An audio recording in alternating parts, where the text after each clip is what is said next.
Good morning, ladies and gentlemen. I'm going to hand over to the kind people of EuroDIG who are supporting us for opening the session. Thank you. Okay.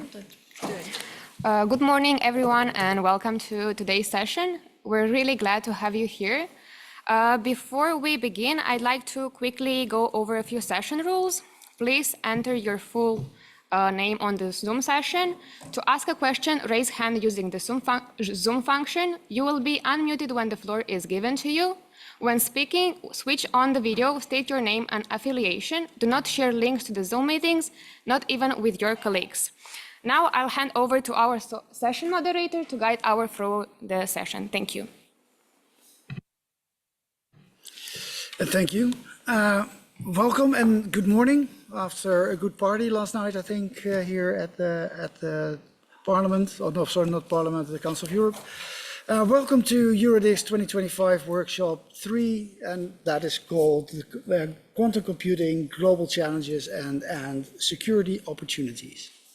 My name is Wouter Natris van der Borgt, and I am your moderator of the day. And to introduce myself, I work as an Internet Governance and Cybersecurity consultant, and I'm the coordinator of the Internet Governance Dynamic Coalition, Internet Standards, Security and Safety. This morning, we're going to take a close look at the future of computing, and as you will find, look at what people in decision-making positions need to decide on in the present to be secure in the future. That makes this workshop topic extremely timely as the world's governments, scientists and industry face some tough choices. Sorry? Can you somehow volume? My volume up. Is this better? You can hear when you put on the headphones. Okay.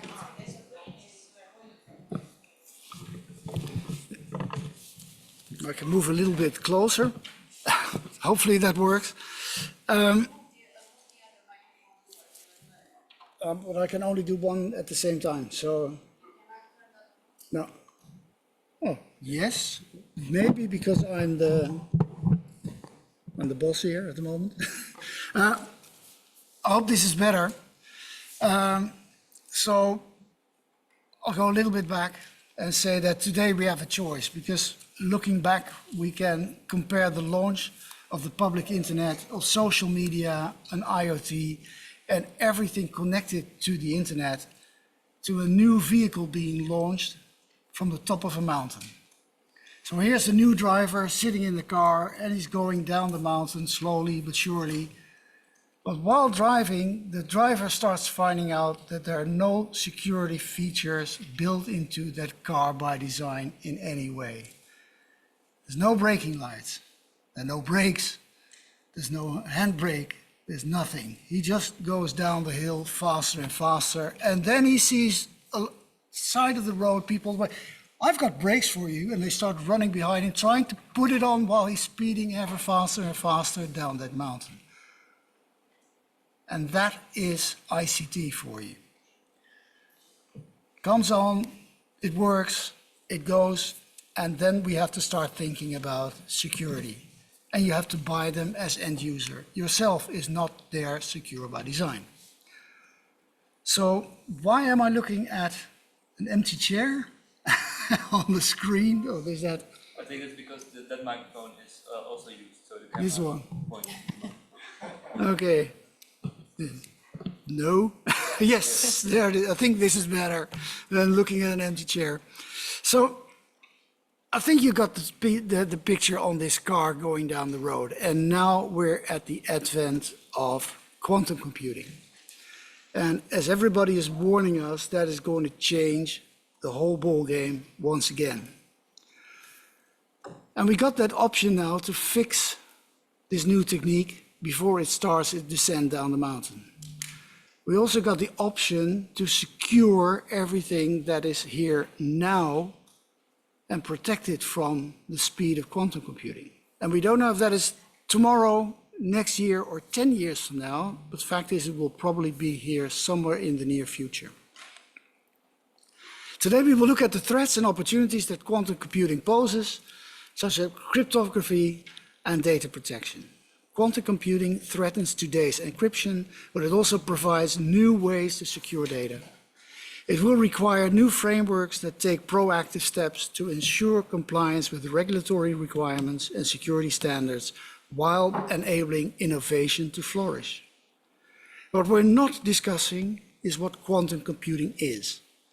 I hope you have taken the time to participate in the EuroDIG webinar on 30 April, or you had the time to view it later to prepare for this session.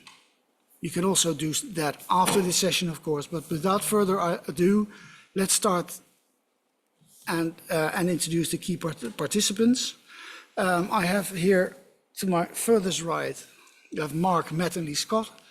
He is Chief Revenue Officer at Quantum Brilliance based in Germany.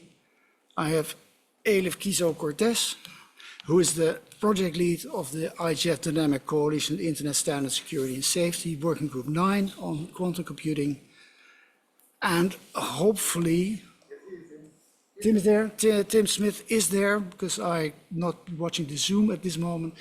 Tim Smith is there, and he's coordinator Open Quantum Institute at CERN.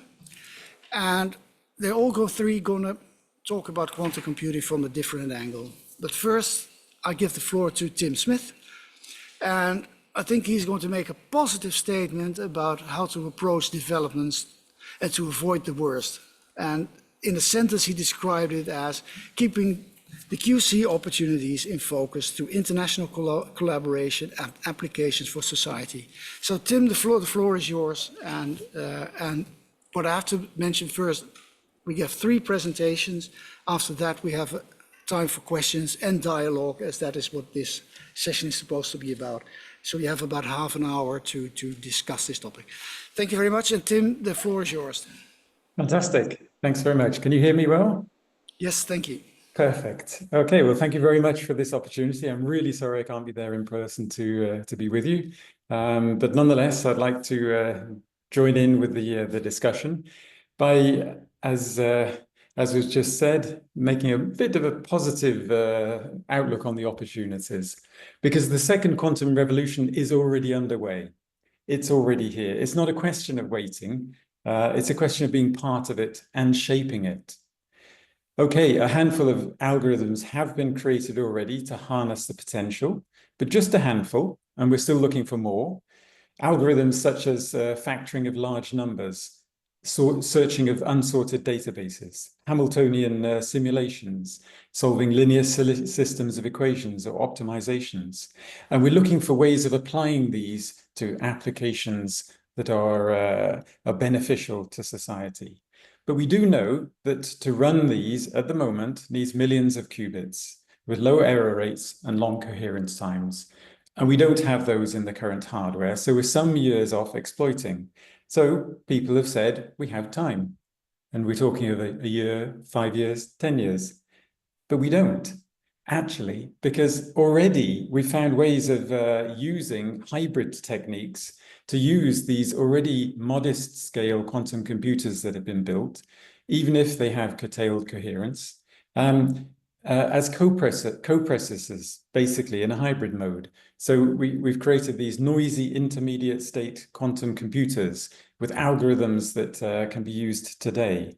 Variational quantum algorithms, which alternately delegate the classically difficult parts to the co-processor quantum computer, and then perform some of the the steering on the sufficiently powerful classical devices. So we're using quantum computers today already to make tough calculations. They're not going to take over the world. They're not going to replace all of classical computers, but they're going to augment in the most difficult calculations by giving us new ways of doing things faster. So the question is, which calculations? Now, unfortunately, in today's geopolitical context, the developments of these algorithms are being done with a focus on sovereignty, security, race for supremacy. But we learned to our peril from past tech waves, like AI, that unless you do multilateral governance and international cooperation on R&D in advance, it will not land on society correctly. So now is the time to shape global governance and explore impactful applications for society and our planet.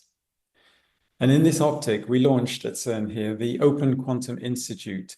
It was conceived by JESDA, and we're now hosting at CERN, which focuses on exploring these future applications with a focus on the UN Sustainable Development Goals, on accelerating them.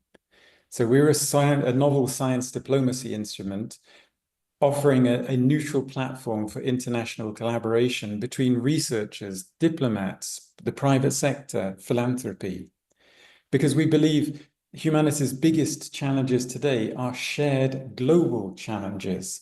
So therefore, it necessitates transnational collaboration to ensure that it will be able to benefit and unlock the potential of quantum computing for everyone and not just a few. And we also think this is the only way to make solutions which reflect the genuine needs of diverse population.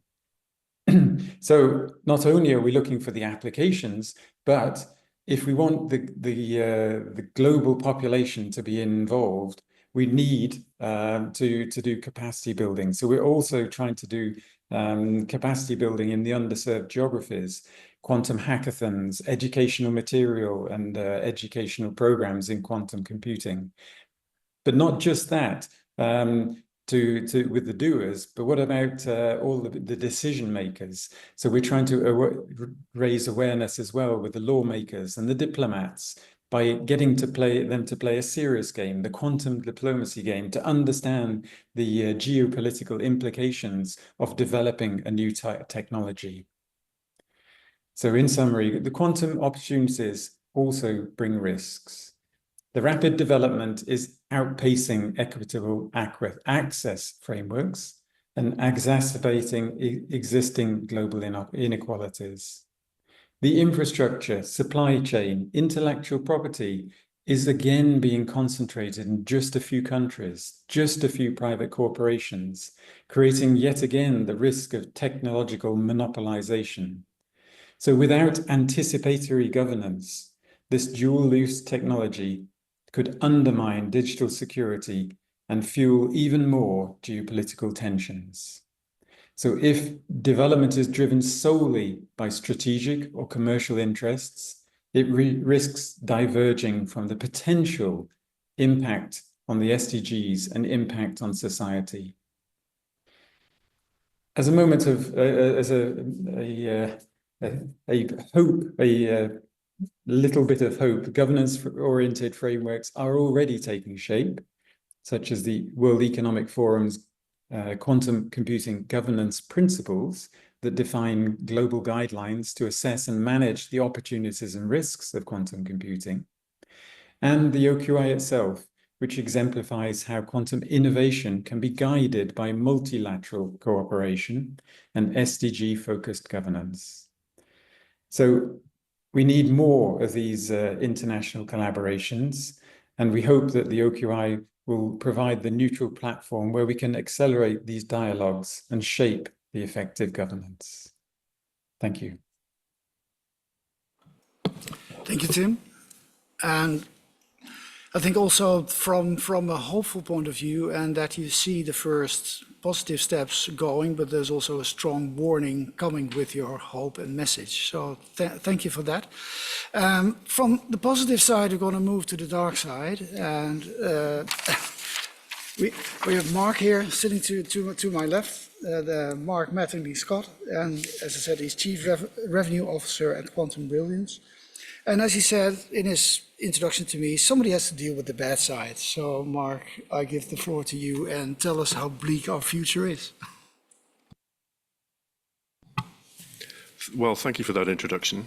I don't quite know what to make of that, other than the fact that in my circle of friends in Germany, there are many people from the Balkans. And they told me that if you slightly mispronounce my first name, it means darkness. So I guess that fits.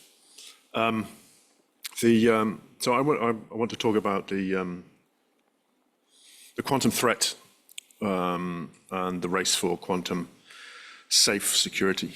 But I'm also posing the question of, is it really a threat? So there is a real growing issue posed by quantum computing, quantum technologies, that touches all of us working in security and engineering. And let's go down the rabbit hole a little bit and look at what that means for encryption and digital security. Quantum computers, as Tim said, will one day be able to break today's cryptographic methods. Cryptography, as we know it today, relies on mathematically hard computations, typically factoring a number. So it's very easy to multiply 3 by 5 and understand that the answer is 15. We can all do the reverse operation, because we all know that 15 is 3 times 5. But for arbitrary large numbers, those two operations are highly asymmetrical. And a lot of the cryptographic infrastructure we rely on today relies on that and other similar mathematical asymmetries.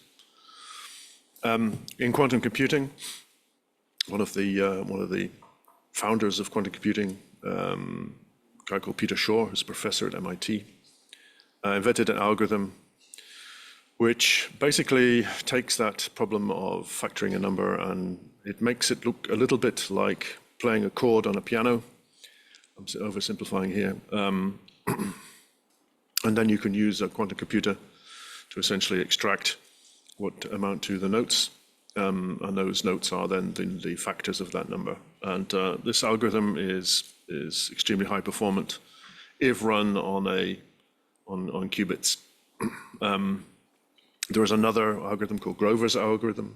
Lev Grover invented that, which has a similar effect on calculating checksum-based cryptography. And there are other approaches, compromises, approximations to both Grover and Shor's algorithm, which will one day pose a threat. So when I say will one day, where's this technology right now? We are in the position that we can, depending on the hardware, underlying hardware, generate a handful of qubits up to maybe 100, 150 qubits, maybe a couple of hundred qubits, reliable, low error, sometimes low error qubits. Just to give you a feel for where we need to be, it's a bit like saying we've just built a paper airplane, but we need to fly to Mars and build a colony. So we're still a way away, but the principles have been established. Now the question comes, well, why do we care if that's first going to be a real threat in 10, 20, 30 years? And the problem here is called harvest now and decrypt later. So encrypted data is very often used in situations where it's stored and becomes amenable or possibly attackable at some future point. Think of anything based on a blockchain, where essentially you're signing each epoch in the blockchain. If you can, in 20, 30, 40 years, break that blockchain, break the encryption, you can essentially rewrite the entire blockchain. And if you've got a currency based on that, that might be a bit of a problem. Symmetric cryptography is also not immune. As I mentioned, Grover's algorithm halves basically the key strength of any cryptographic key. So a 256-bit key becomes effectively a 128-bit key, which is a very different problem to attack. We now have a thing called post-quantum cryptography. It's based on what are called quantum-resistant problems. So there are some problems which are still computationally infeasible, even for quantum computers. And this new type of cryptography is based on such methods. If you hear about things like lattice codes and hash-based codes, then that's what we're talking about. Additionally, the United States National Institute of Science and Technology recently published and recommended a series of methods for ensuring quantum robust cryptographic protocols. If I look at the organization I'm representing or indirectly representing today, the IEEE, we have 9 working groups working on quantum computing, 2 of which working specifically on quantum communication and quantum key distribution. The challenges we face in migrating from a pre-quantum world in which we find ourselves at the moment to a post-quantum world revolve around using those different methods, updating cryptographic and non-cryptographic protocols, so SSH, TLS, all the things we're used to using today to ensure secrecy and confidentiality will need to be upgraded. There will be a lot of work to be done on changing and upgrading legacy systems. I think for those of you who remember it, the year 2000 bug, the year 2000 event involved also upgrading a lot of systems. Quantum is going to be at least an order of magnitude, have at least an order of magnitude more impact. And it's also essential to be agile in the sense of from an organizational point of view. Quantum key distribution, a key topic, short to medium term topic, using secure physics-based methods to exchange cryptographic keys is increasingly in focus.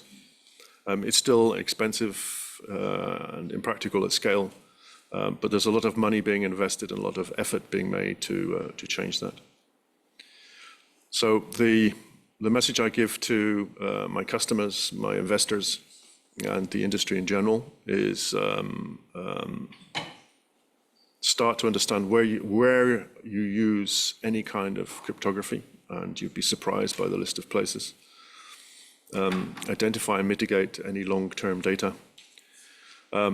Begin to start to use the new cryptographic methods as they become available, and of course push your vendors to provide the technology to do that. From a policy point of view, all these changes represent both opportunities and risks in terms of ensuring that the methods and procedures and processes we use remain open and transparent and available to all. Finally, quantum is coming. It's unavoidable. Actually, it's probably, we shouldn't think about avoiding it. We should embrace it. We don't know exactly when, to what degree specific threats will become real threats. But we do know that we're running out of time. There's no time left to wait. We need to act now. And that means from a policy perspective, we also need to act now. Thank you. Thank you, Mark. There's some consternation here, as you see, because the 3 of us are in a different Zoom room than all of you. And that's why you can't see the presentations. So we're trying to see if we can fix that very fast. The link that we've got is apparently a different one that the rest of the audience received. So that's all I can give as an explanation. Elif is next, but I think it's going to work. So let me introduce Elif Kizo-Cortez to you. As I said, she is the chair of Working Group 9 on Emerging Technologies of DC IS3C. And we're doing a research at this moment into the social implications of quantum computing when that hits society. And with that, I give the floor to Elif to give a preliminary draft version of the report that will be published at the IGF in June in Lillestrøm in Norway. Elif, the floor is yours. Thank you very much, Wout. I will just need everyone on Zoom to put on mute, including our room, if that's possible. Otherwise, we are getting feedback.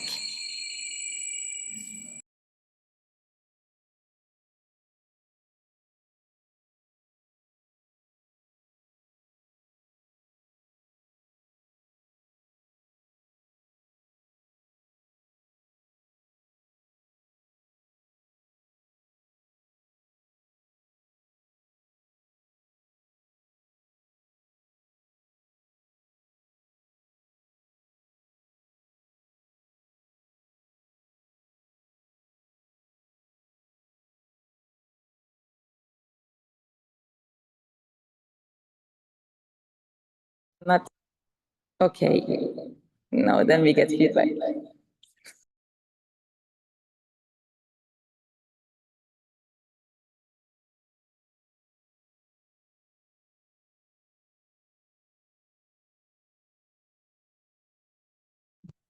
Okay.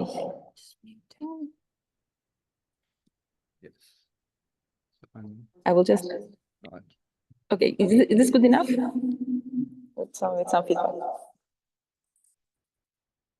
Switch off the sound of the phone. It's not.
Or what we need to care about is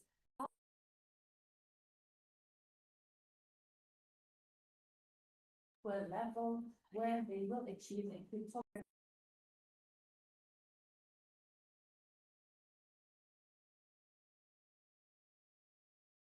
Strong enough to break third encryption.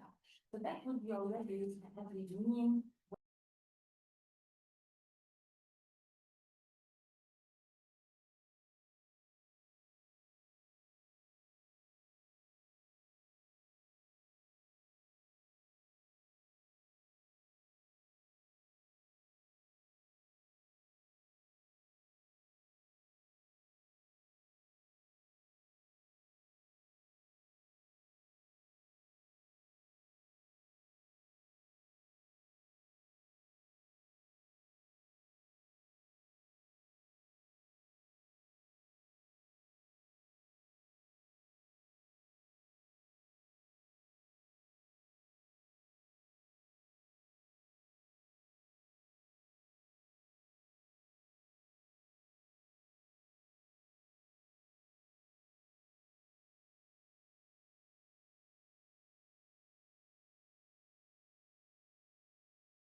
And if you wanted to take home something, oh, sorry, I'm getting echo again.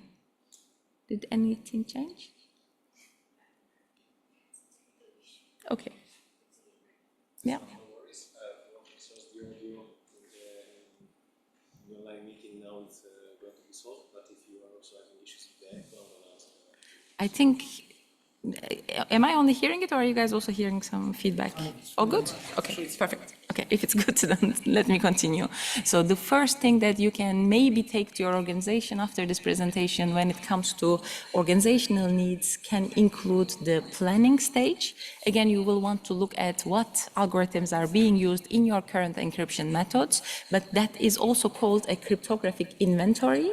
So even if maybe you won't be able to convince the management yet to take steps towards post-quantum cryptography, I think it would be important to look into at least creating something like a cryptographic inventory. And then, of course, eventually, these steps that we will be publishing in our research should lead to a migration roadmap also at the organizational level. So we will be creating it in a way that it's building upon each other in steps. So that's also the examples that I wanted to use here.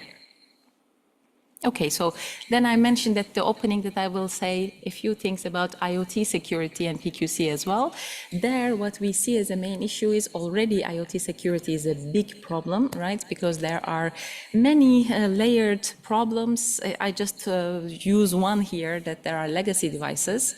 So the security vulnerabilities that is being caused for legacy devices is going to be multiplied in the future if we are doing this migration to PQC. So that's why we want to bring it forward in this research and say that let's pay attention to it from the get-go this time. Let's not make the same mistakes of forgetting that IoT devices are our main vulnerabilities in many aspects. So in that sense, we are also bringing together the advice to put together the need for IoT security with this new migration to PQC policies. And of course, a part of it, an important part of it, is public procurement.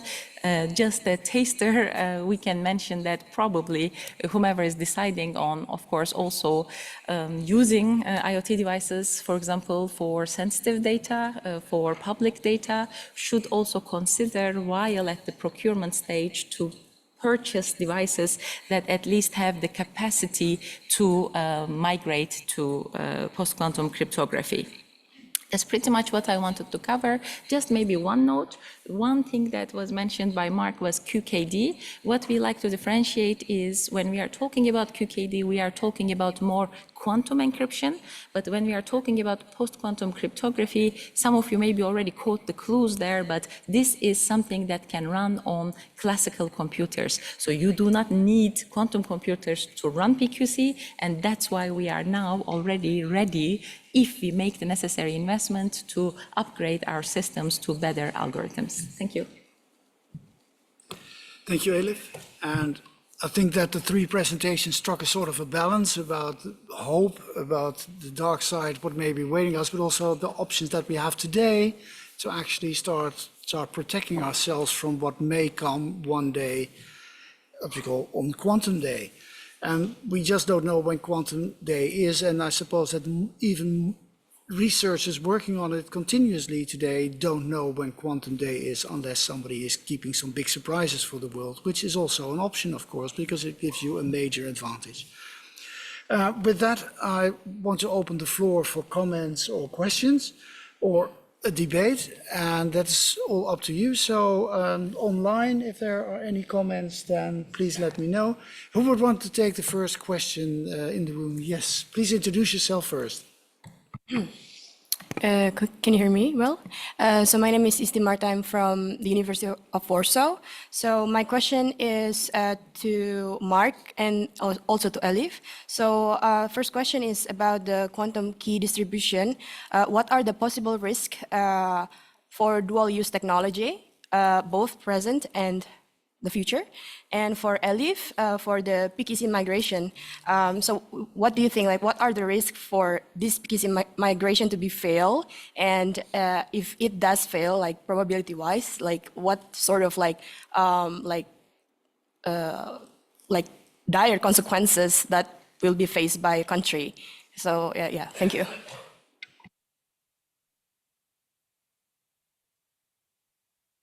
Okay, so if I understood your question correctly, you are interested in what are the risks associated with dual use of this technology, and risks in the context of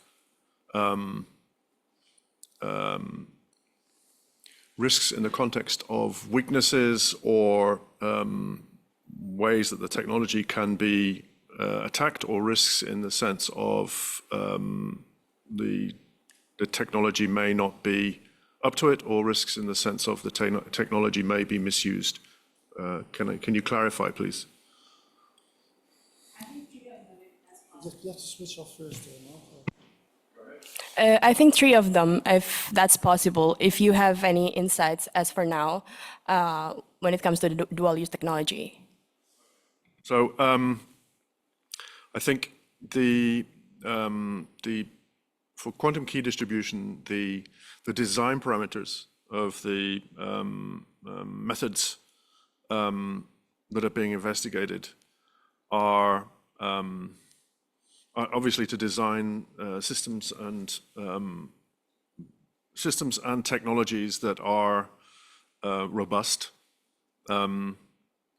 to design against weaknesses from the start. Obviously, that at a certain level, that's a naive position, because every technology always has some weaknesses somewhere. But I think that that is happening out in public. That is a transparent process, at least as far as we can tell. I don't see any. I don't see currently any issues there.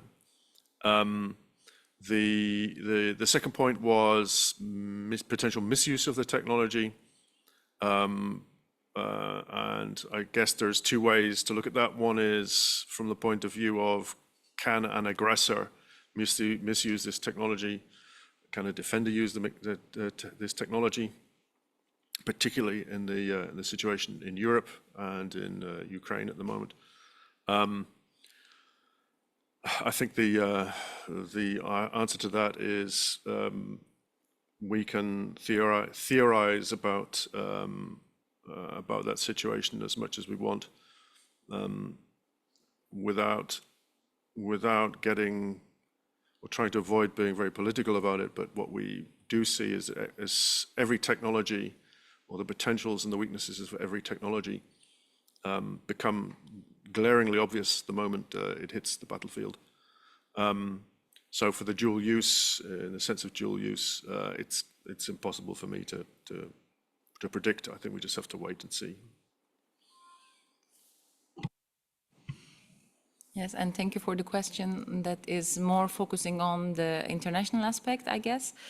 I think maybe the main one that is most relevant also for our community is it can increase the risk of digital divide when we are thinking about PQC migration, right? Because now we are seeing already some countries coming up with roadmaps.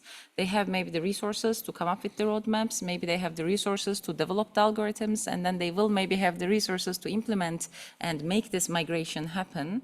And then it can lead to a situation that we will be having, of course, the states that manage to do it and are in a much securer place, maybe when it comes to cybersecurity, whereas those that could have been left behind. But since we are already able to discuss this at an earlier stage where the migration did not happen yet for any country, I think that our community has a chance to think about this further and definitely to advise, I think, also for further international cooperation and support, so that we are not really running into a situation that we can pretty much predict. Thank you. Another question? Yes, please. So, hello, it's maybe not a question, but a comment. Please introduce yourself Oh, first. sorry, Mariana Puljak, I'm a member of Croatian Parliament and member of Parliamentary Assembly of Council of Europe.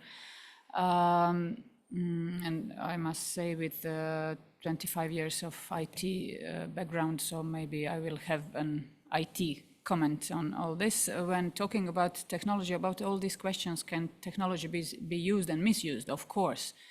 We have a fire, so you can burn the house or you can cook dinner with the same tool. So every technology can be used and misused. It's the question of how fast are we with regulating it, and how fast are we with, you know, who is the faster, bad guy or good guy?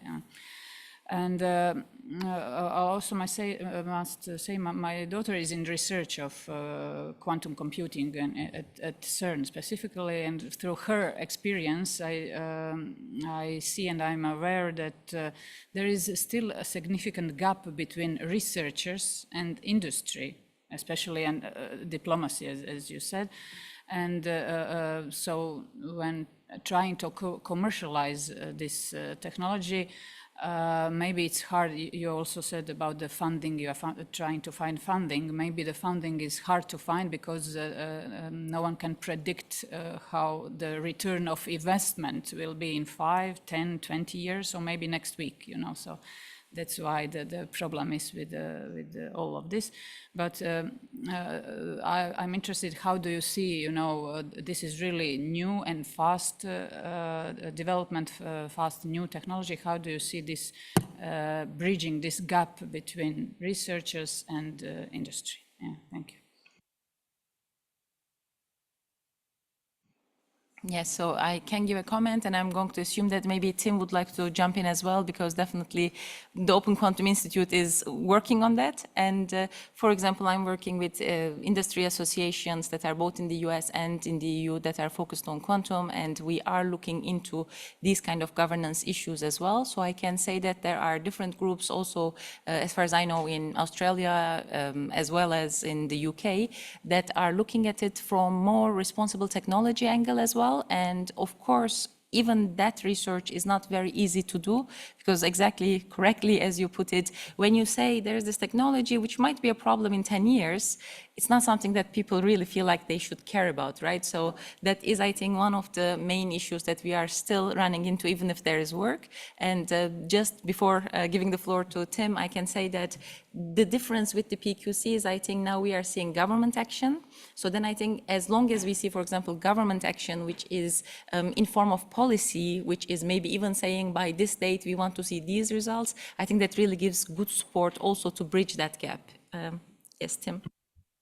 Thank you, Tim. And before I give the floor, I would like to expand the question a little bit. As you said, you're working together with a lot of different organizations. What I would like to know also is the enthusiasm, let's call it that, to cooperate larger in government or in academia or in the industry. And secondly, do you think that we can afford to make it a voluntary action to deploy these post-quantum, the encryption beforehand, or can we leave it to industry just like we did with all the other techniques that came along online? So I think that expands the question a little bit. Over to you, Tim. Thanks. Thanks very much. It's a great question.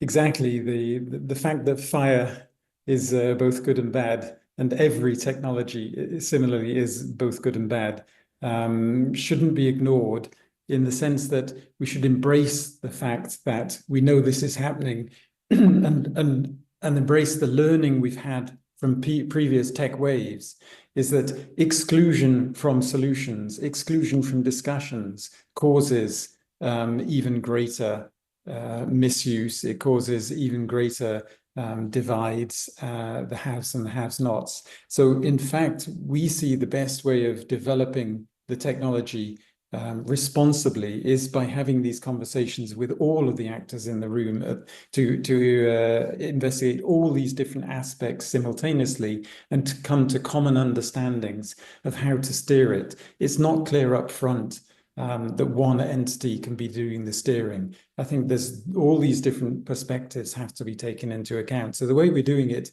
is having these multilateral workshops, multilateral discussions on responsible computing, responsible quantum computing, and also forming teams that are working on solutions that are also multilateral. So bringing industry, bringing academia, bringing the funders, bringing the decision makers, bringing the domain experts all into the same teams that are trying to perform solutions to bring all these different aspects. Because I think it's only through common understanding that we can see a common way of beneficially developing this in the future. Thank you, Tim. I've get introduce our focal point first, and then I'll come to you. Jörn has helped us tremendously to make this session happen, and he has a comment to one of the questions. Yep. So please. You asked whether it is mandatory, and we have current laws that make it mandatory. GDPR makes it mandatory to use quantum proof encryption because it makes it mandatory to use secure encryption. And once the standard is out and it is state of the art to use quantum proof encryption, it is mandatory, and it's a GDPR violation if you don't use it for relevant data. So it is mandatory, and we don't need to change any law to make it mandatory. Thank you, Jörn. I think that is a very clear statement. Should people from industry be in the room? I saw your hand up. Please introduce yourself first. Biljana Zashova-Friedrich, do you hear me?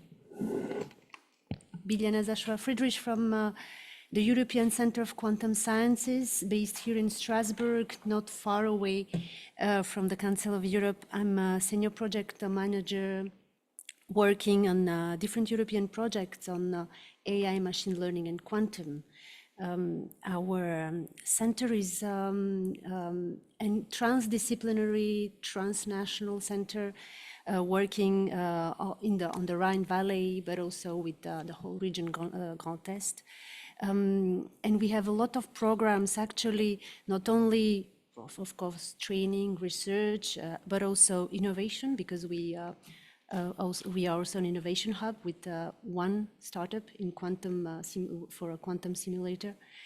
And we also now dwell more into the governance and the policy making issues, because we have understood that there is a huge problem in making quantum relevant and interesting for policymakers, but also for overall for the population. We have huge problems in training younger generations. They are not so interested in sciences, so that's one of our first fight. The second fight that we have in the near and middle term process is to try to make the industry in the Grand Est, but also in France, to try to adapt their solutions and include quantum. It's quite a risk, actually, for industry makers. It's their R&D are not trained into looking into quantum solutions when it comes to training them is also quite a big deal. What we try to do is really to find user cases that will make our quantum computer and our simulators work, so that we have more experience and try to correct the errors and try to find out how we can manage to develop this, to better develop, to improve our technology. By the way, for Mark, it's a neutral atoms, ion traps technology. It's quite different from the diamond, for your diamonds. So my question is, do you think that we should target only the industry, or should we target also policymakers? And what the European Union could do in this perspective? Because now that I know that they have a new quantum strategy that is launching, there's a consultation process, by the way, about the quantum strategy, and my center will definitely try to contribute to this new quantum strategy. Thank you.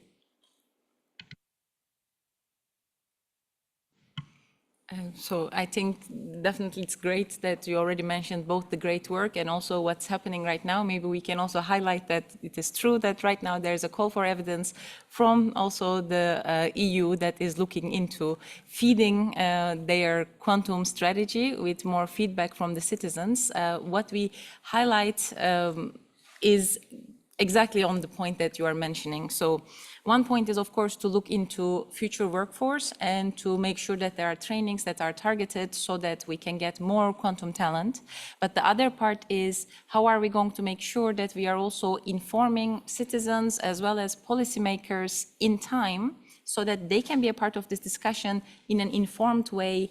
And I think that would be something that we are definitely looking into solving in the recent or in the coming years. So I would say that's definitely one key point. And I'm going to again mention that, so for Tim, for example, the Open Quantum Institute's role is, I think, exactly for looking at bringing together different stakeholders, but we think that IGF can also be an important power in this. So we started our working group in the Dynamic Coalition Internet Safety Security Standard, so IS3C, as you know, our common name. So we started this working group 9 that is looking at quantum already 2 years ago. So we started reaching out actually to policymakers saying that this is going to be an important issue. Would you like to work with us? So let's also use this platform then to make our call that we think that IGF is also perfectly positioned to bring together different stakeholders and look at it from more adoption and governance angles, because we need those voices as well. Yeah, thank you. So thank you, Elif. And looking at the time, we have to start wrapping up, unfortunately, but I suggest that we exchange cards in a moment, and with you as well, Tim, and see what we can do in the future, because this is hopefully not the end, the presentation of this report. We have now to go to the messages, to discuss the messages. I'm going to ask, how much time do we have left? Can we do 5 minutes extra? Yeah. We have 5 minutes extra, okay. Okay, then I'm going to ask Tim and Mark and Elif to say in one sentence what it is they think the next step should be right now. So in one sentence, Tim. So building on the previous question, public awareness. I think demand-driven, demanding the solutions, expecting the integrations is perhaps the biggest thing that we should do now. Awareness raising so that people ask for the right things and get inspired to help create the right solutions to be part of the future workforce. Thank you, Tim. Mark. Europe is in a unique position as far as quantum technologies is concerned, being, in addition to having the largest pool of skills and talents in quantum technologies, a critical mass of consumers, ultimate consumers, industrial consumers of quantum technologies, and also in terms of the technologies themselves. We need to enable investment, and I'm speaking as a startup here. Investment, critical growth capital will fuel that system if we bring quantum technologies to Europe as a core key technology. Then the decisions we make, the policy decisions we make, will have corresponding weight globally, and I think that's key. Thank you, Mark. Elif?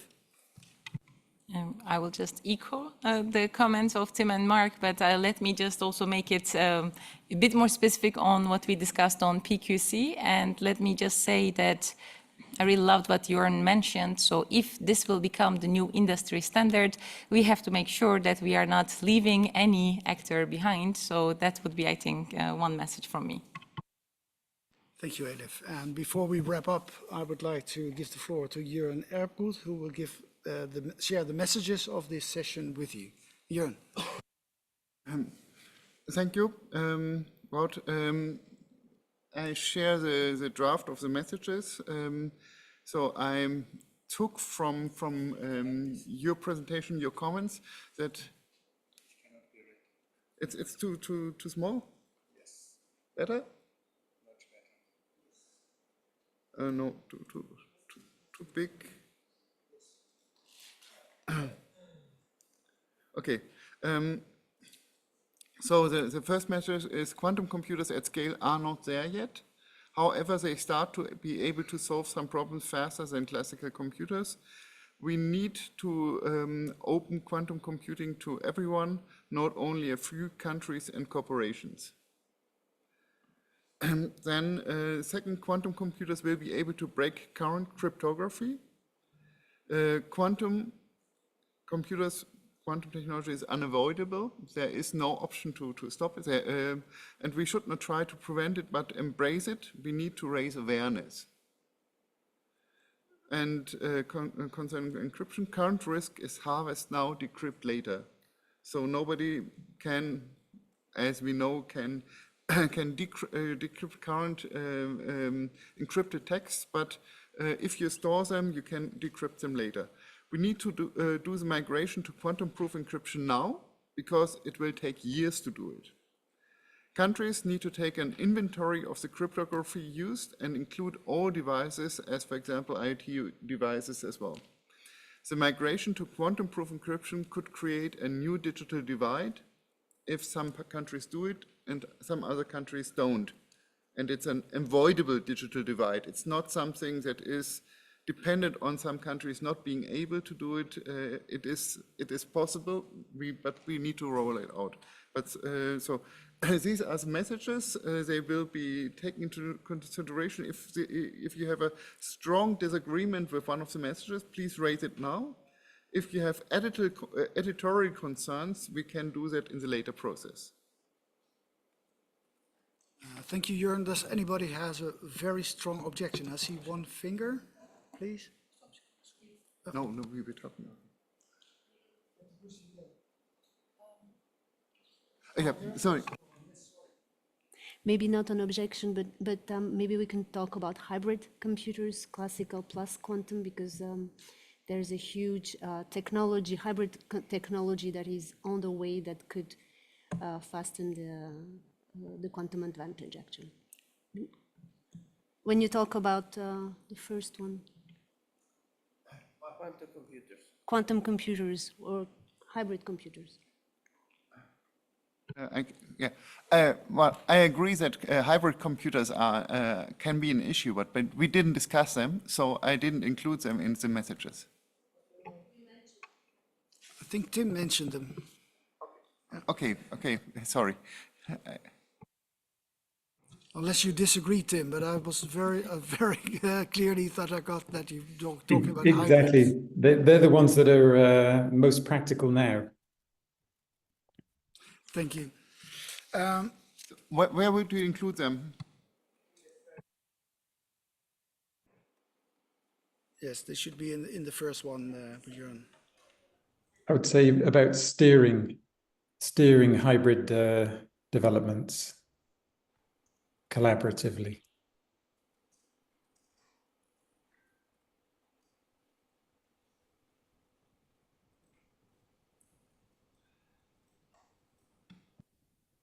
Because I'm always hoping to push towards the good rather than the bad.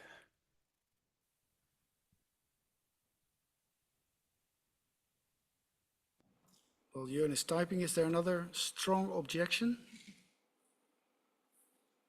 I don't see any hands up, so I take it that the draft version is accepted. Thank you very much, Jörn. That brings us to the end of this first session of this morning in this room. Just to promote the Dynamic Coalition again a little bit, if you're interested in our work, you can join it by going to the IGF website and join the mailing list. And if you go to Dynamic Coalitions, you'll see Internet Standard Security and Safety Coalition, and you can join there. We have our own website, is3coalition.org, where results are, and reports are published. What I can announce is that we will present the second draft of our report to the AFNIC organization about 2 weeks from now.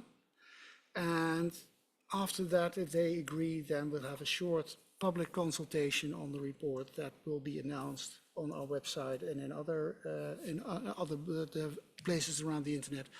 and you have about 2 weeks to respond to our findings. And then we publish the report at the IGF and present it there, probably on the day 0. That ends my part of making publicity for our own coalition.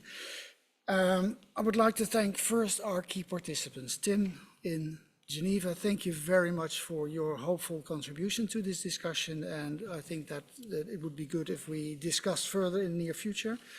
Mark, Matt and Lee Scott, to show to us what the threats are, but also what the future holds for us and what could be a positive outcome, and Elif for presenting the draft report to us. But I'd also like to mention the other org team people, because we got together as a team to make this session happen. And the first is our focal points, Karen Mulberry and Jörn Erbgut, but also Constant Weisse, who coordinated a lot in the background for us and made it possible for us to meet. I'd like to thank our rapporteur, who's also Jörn, thank you very much.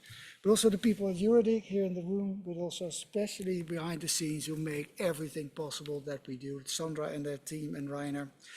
So without them, there would be no EuroDIG, and I think that gives a round of applause for them as well. So thank you very much, and then I'll hand over to you to wrap up. But first, an applause for the people of EuroDIG.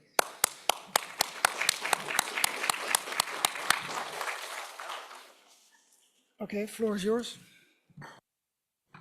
Yes, so thanks for this insightful discussion on quantum computing. We thank everyone for being here. And we would like to pay attention that the next session in this room is going to be on the concept of non-consensual dissemination of intimate images, which will be at 11:30. And we will look forward to seeing you back then. Thank you.